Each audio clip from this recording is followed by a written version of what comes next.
বিসমিল্লাহির রহমানির রহিম। সুপ্রিয় দর্শক শ্রোতা, আসসালামু আলাইকুম ওয়া রাহমাতুল্লাহ। আজকে আমি আপনাদের মাঝে হাজির হয়েছি যে বিষয়টা নিয়ে, তা আপনারা সকলেই জানেন। আজকে সারা বিশ্ব যে একটি আতঙ্ক নিয়ে বসে আছে, সেটা হলো করোনা ভাইরাস। এই করোনা ভাইরাস নিয়ে সারা বিশ্বব্যাপী আজকে আতঙ্ক ছড়িয়েছে। আসলে এই করোনা ভাইরাসটা কি? যে কোনো বিপদ মুসিবত এটা মূলত আল্লাহর পক্ষ থেকে আসে। আল্লাহ যে কোনো বিপদ আল্লাহ দেয়, যে কোনো মুসিবত আল্লাহ দেয়।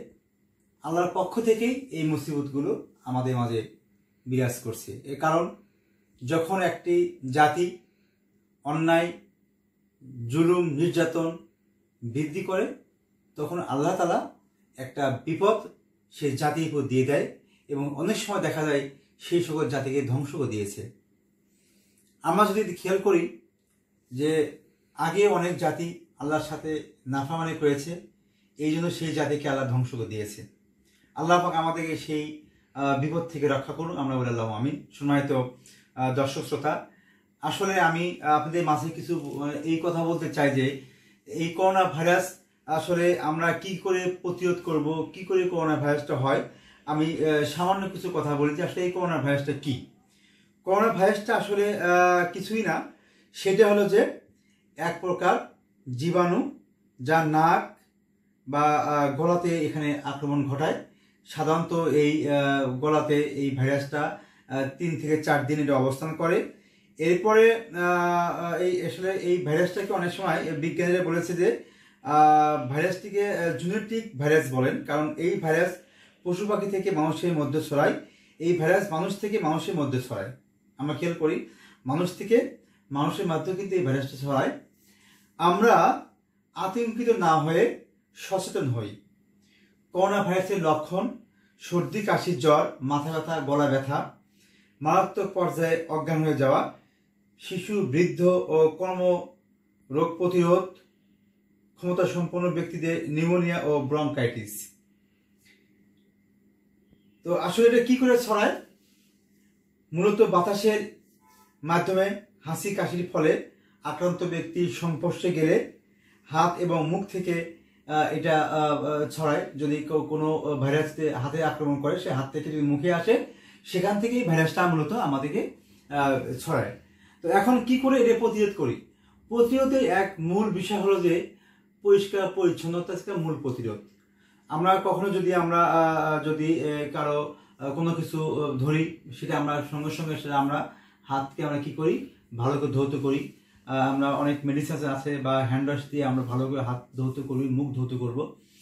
আরেকটা জিনিস খেয়াল করি যে একটা মুমিন যদি একটা যদি মুসলমান যদি সে দিনে 5 বার হাত পরিষ্কার করে, যেমন হাত পরিষ্কার সিস্টেম এরকম করে হাতটা সুন্দর করে যদি পরিষ্কার করে, ক্লিয়ার করে, তাহলে কিন্তু এমনিতেই আসলে ময়লা কিন্তু সেখানে আসে না বা জীবাণু সেখানে আক্রমণ করে না। এই জন্য পরিষ্কার পরিচ্ছন্নতা হলো মূলত এই রোগ থেকে প্রতিরোধের একমাত্র কারণ। আমরা খেয়াল করবো, যদি কেউ হাসি দেয়, সে হাসি দিতে আমরা হাসি দিলে সঙ্গে সঙ্গে মুখটা দেখে আমরা হাসি দেবো, এবং হাসি দেওয়ার পরে সেটা হাতটা আমরা ধৌত করবো, যেন কোনোভাবে আমাদের যেন এই জীবাণু আক্রমণ না করতে পারে। তা আমরা যেহেতু আজকে আমরা দেখতে পাচ্ছি যে সারা বিশ্বের যে অবস্থা এখন, যে সারা বিশ্বে ব্যাপকভাবে এই মহামারী আকার ধারণ করেছে এই করোনা ভাইরাস। আমরা এই করোনা ভাইরাস থেকে কিন্তু রক্ষা পেতে পারি, বিপদ থেকে রক্ষা পেতে পারি। এই জন্য সর্বোপরি আমরা আল্লাহর কাছে সাহায্য দোয়া চাবো। আমরা যে বিষয়টা বলি যে এটা হাদিসও রয়েছে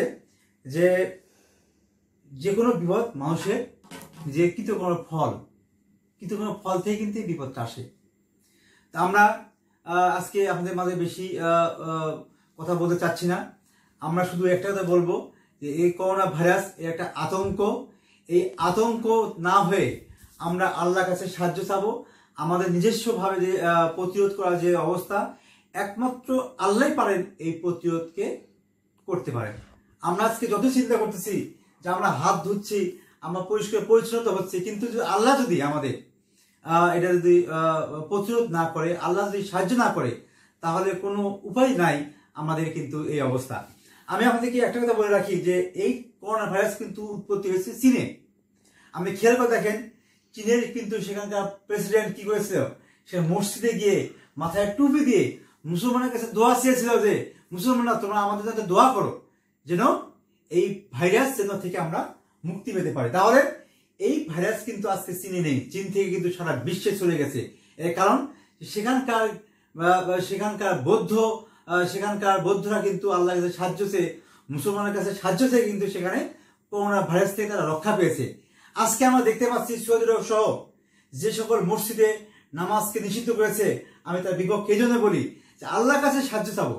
আজকে আমাদের বিপদ দিয়েছে আল্লাহ, সেই আল্লাহর কাছে সাহায্য না আছে, আমরা কি ঘরে বসে আল্লাহর কাছে সাহায্য চাবো? মসজিদের সাহায্য কোথায় আমাদের সমস্যা? আজকে পাকিস্তানে ইমরান খান কিন্তু সেখানে মসজিদে যাওয়া নিষিদ্ধ করেনি, বলছে না মুসলমানরা মসজিদে গিয়ে আল্লাহর কাছে সাহায্য চাবে। আমরা খেয়াল করতে দেখছি আজকে আমাদের বাংলাদেশে যে আজকেও 14 জন আক্রান্ত হয়েছে, গতকালকে একজন মৃত্যুবরণ করেছেন। আজকে আমরা সারা বিশ্বে যদি দেখি যে আজকে খেয়াল করে ইতালিতে একটা শক্তিশালী দেশ, সেখানে কি হয়েছে, সেখানে কিন্তু 24 ঘন্টায় 475 জন ব্যক্তি কিন্তু মৃত্যুবরণ করেছে। আজকে ইরানে কি হয়েছে, প্রতি 10 সেকেন্ডে একজন মানুষ মৃত্যুবরণ করছে। তো আজকে খেয়াল করে দেখি যে সারা বিশ্বে আজকে ভয়ানক একটা অবস্থা শুরু হয়ে গেছে।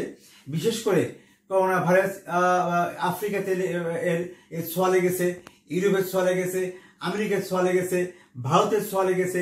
এক কথায় সারা বিশ্বে এই করোনা ভাইরাসটা ব্যাপকভাবে সংক্রমণ হয়েছে।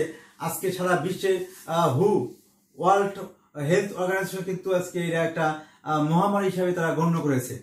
তো আমরা সময় তো দর্শক শ্রোতা আমরা আসি, আমরা এই করোনা ভাইরাস নিয়ে আমরা আতঙ্কিত নই, আমরা সুস্থ থাকবো, আল্লাহর কাছে সাহায্য চাবো। আমাদের সচেতনতা বৃদ্ধি করে, আমাদের যে সচেতনতা, এই সচেতনতায় কিন্তু আমাদের কিন্তু করোনা ভাইরাসকে অনেকাংশে আমরা কিন্তু প্রতিরোধ করতে পারি। তাই আসুন আমরা এই করোনা ভাইরাস আমাদের নিজেরা আমরা বেশি লোকজন মানে যেখানে বেশি লোকজন সেখান থেকে আমরা একটু ফাঁকে থাকি, আমরা অযথা কোনো কাজে আমরা যেন না যাই। আমরা যেখানে অনেক লোকের সমাগম, সেই সমাগম থেকেও একটু আমরা সেফ থাকি। প্রয়োজন আমরা মাস্ক ব্যবহার করি, আমাদের শরীর, আমাদের হাত পা আমরা সবসময় আমরা ভালোভাবে পরিষ্কার পরিচ্ছন্ন রাখবো। তো আমরা সর্বোপরি আল্লাহর কাছে সাহায্য চাবো যে আল্লাহ পাক আমাদের এই বাংলাদেশকে যেন রক্ষা করেন, আমাদের প্রত্যেক মানুষকে রক্ষা করেন, সারা বিশ্বের মুসলমানকে রক্ষা করেন। আল্লাহ যেন এই গজব যেন আল্লাহ উঠে নেন, যেহেতু আল্লাহ গজব দিয়েছেন, আল্লাহ এই গজব থেকে মানুষকে বাঁচাবেন। তো আসুন আমরা সবাই আল্লাহর কাছে আবারও সাহায্য চেয়ে সবাইকে ধন্যবাদ জানিয়ে, আর এই করোনা ভাইরাস থেকে আমরা রক্ষা পাই। আর আমাদের এই ভিডিও চ্যানেলটা আপনাকে যদি আপনাদের কোনো প্রকার যদি উপকার হয়ে থাকে, তা আমার এই চ্যানেলটা আপনারা সাবস্ক্রাইব করবেন। সকলকে ধন্যবাদ। খোদা হাফেজ। আসসালামু আলাইকুম রহমতুল্লাহ।